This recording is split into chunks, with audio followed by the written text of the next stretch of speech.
Remix the way you connect with the new Mobitel Remix. Enjoy free M2M voice minutes, SMS, data, VAS minutes and 50% discounts on excess data and 3 fabulous add-on prepaid packages. Dial #649# to activate. Mobitel, we care always. If you're looking for a leasing company to make your wheels go round, with fast, friendly and hassle-free service, together with flexibility and the best interest rates in town, let us show you how we can make your world go round. People's Leasing Company. We're the #1 in leasing because pleasing people is our #1 priority.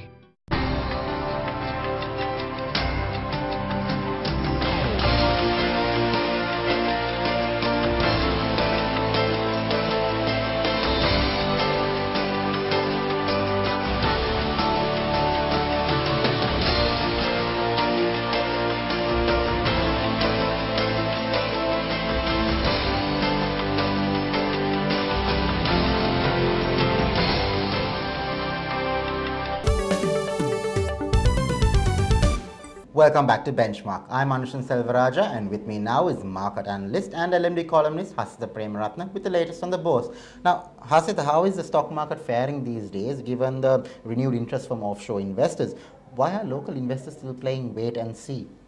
Yeah, I think the local investors, if you look at it in the last maybe 18 to 24 months, have burned their fingers, especially the retail investors who have been buying probably on a very fundamentally not looking at the fundamentals and going into more one-off speculative counters, and they've burned their fingers in this drop in the market, because if you look at it from the broader market perspective, we have seen the index dropping from about 7,800 points to about 4,800 levels, like about 3,000 points drop. So naturally, the value erosion has affected significantly some of these local investors, especially the retail guys. So they're very cautious, and some of them are obviously stuck for cash as well. Some of them have big kind of debt to settle. So because of that, there is a lot of care taken at this point of time when looking at re-entering the market or buying back into the market. Can we expect to see growth in corporate earnings going forward, Hasitha? And if not, what sensitivities would restrict growth? If you look at the immediate short, maybe 3 to 6 months time frame, there is more a downward revision in the corporate earnings that can be expected before it starts picking up, but that's in general. But if you look at some of the selected sectors like banking, for example, year to date we've seen sizable growth in all the big banks, and also in the next 6 months we can still expect growth to be there, though the growth rate may not be as much as the first 6 months growth. There will be growth coming in the banking sector. But from a broader corporate perspective, we've seen some sort of a slowdown, and the slowdown is broadly contributed by 2 factors. One is the high interest rate environment, because interest rates have increased in the last few months by about 4 to 5 percentage points, and also we've seen the exchange rate depreciating significantly. So that has created a slowdown in the retail activity, in particular the consumer buying power. And also the prices of goods have been going up, the inflation has also been picking up. So put together, these factors have created somewhat a slowdown in the retail activity in particular, and that slowdown in the retail activity is hurting some of the corporates which are related to mainly the retail side, as well as manufacturing towards the retail environment. So that supply chain will see a slowdown in the earnings before it turns back, but I think it's more short-term thing, 3 to 6 months thing, because things should start picking up, because the broader fundamentals in Sri Lanka still remain pretty much in line with what we were looking at maybe a few years back. The IMF has raised concerns over the resignation of yet another head of the SEC, which follows the standing down of a high-profile chairperson not long ago. Now, where do you stand on this ongoing debate about ethics, market manipulation and regulation? How is all this affecting the market, especially in the context of foreign investor participation? Yeah, I think first of all, when you look at how the regulator and the market participants have engaged in the last few months, I think there is clearly a disconnect. There is no doubt about that.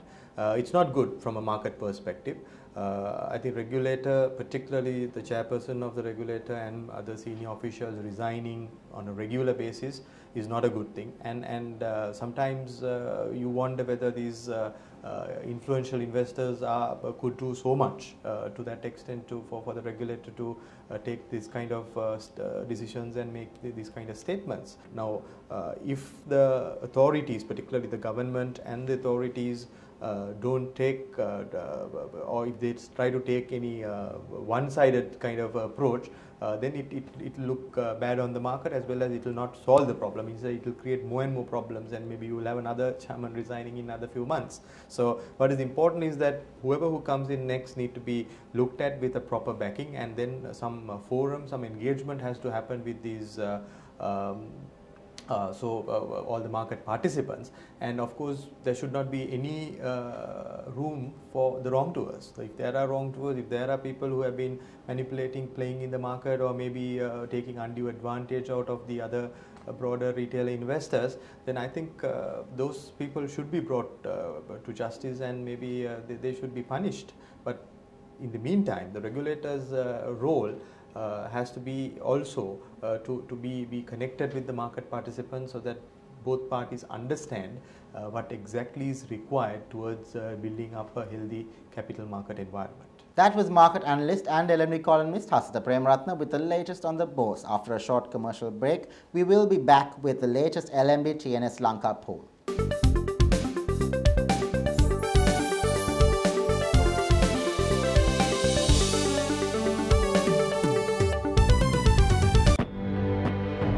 The prepaid broadband offer of the year.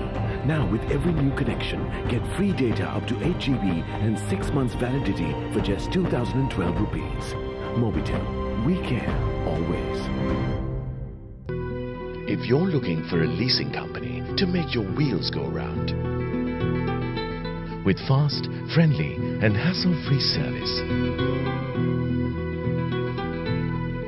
together with flexibility and the best interest rates in town, let us show you how we can make your world go round.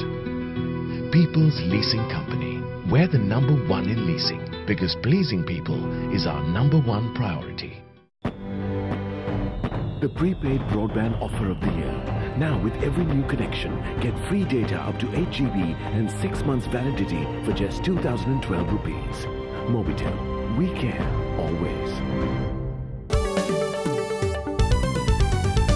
Welcome back to the show. Corruption has been spreading its tentacles into every nook and corner of our economy and society at an alarming rate. So the LMD TNS poll took the subject by the scruff of its neck. Here to share and elaborate on the results of this exclusive nationwide poll is the country manager of TNS Lanka, Kiran H. Now, Kiran, what is public opinion about bribery and corruption spreading? Yes, Anushan. On a topic like this, you would not be surprised to see the findings that 91% of our respondents mentioned that bribery and corruption is spreading in the country at an alarming rate. Now, the way I look at it, it's in the subcontinent we tend to be a bit fatalistic about things. So we need to be judicious about how much of this is perception. It's an opinion poll, and how much of this is reality. And the reason why I also mentioned this is when you ask this 91%, 9 out of 10 people, why do you believe that it is spreading in the country? Their responses get even more generic. And it's a general perception that they have around. And the remaining 9% that you talked about, who are a bit more optimistic, they are talking about specific things. They are talking about, how there is a lot more exposure in the media. The wrongdoers are being caught at a much more faster rate nowadays. So they are talking about specific things, but it is still a small 9%. But the overall verdict reeks of a lack of optimism. Where is the blame being placed? Who do respondents cite as being the main perpetrators of the scourge? So when you ask people who is responsible for this, the answer is obvious. All fingers point directly towards politicians and the government system and the public sector officials, and more so, almost 85–90% of the respondents are talking about that, as compared to when you ask them about the private sector, only 33% talk about them being corrupt. So all fingers point towards that. But again, as I said, we need to keep the backdrop that as over decades we have been bred on stories of the corrupt system, how you have to pay a bribe to get things done. So by default you assume that the government machinery and politicians are corrupt. Now in this backdrop, any new initiative, any policy that's introduced by the government is viewed with suspicion. What is this new money making scheme? So what is in it for me, to the common man? And on top of that, the news around you is further feeding into that perception. The education system scam, the fuel scam, vehicle price scam, all of that is just feeding into this perception. And you compound that with a lack of transparency, lack of communication, and you have a bigger problem out there. So I think the biggest challenge is one, about eradicating bribery and corruption, but secondly about changing this perception.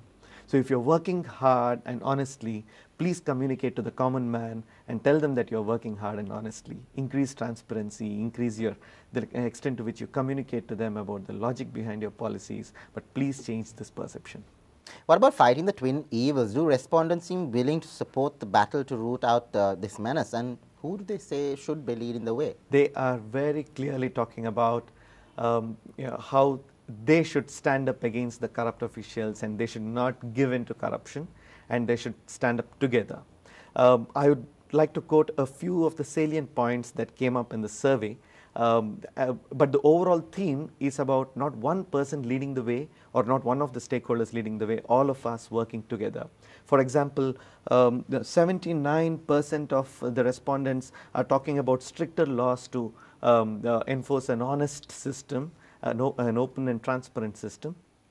2/3 of the sample are talking about drastic measures to be taken to punish the wrongdoers, like dismissing them and not just suspending them, revealing their names and blacklisting them. 74% of the respondents are talking about educating the people about how, as much as taking bribes is a is an evil, giving bribes is also an evil, and don't resort to the shortcuts to get your things done. But the flip side of it, you need to have efficient, simpler systems at the government establishments and within the machinery for people to get it done the honest way.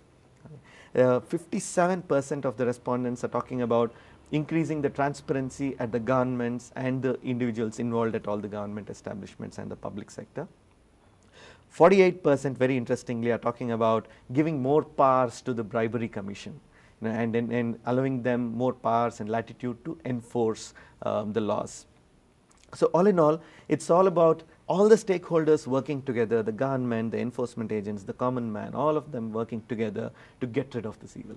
That was the country manager for Tns Lanka, Kiran H. Thank you for joining us. We hope to see you again next time.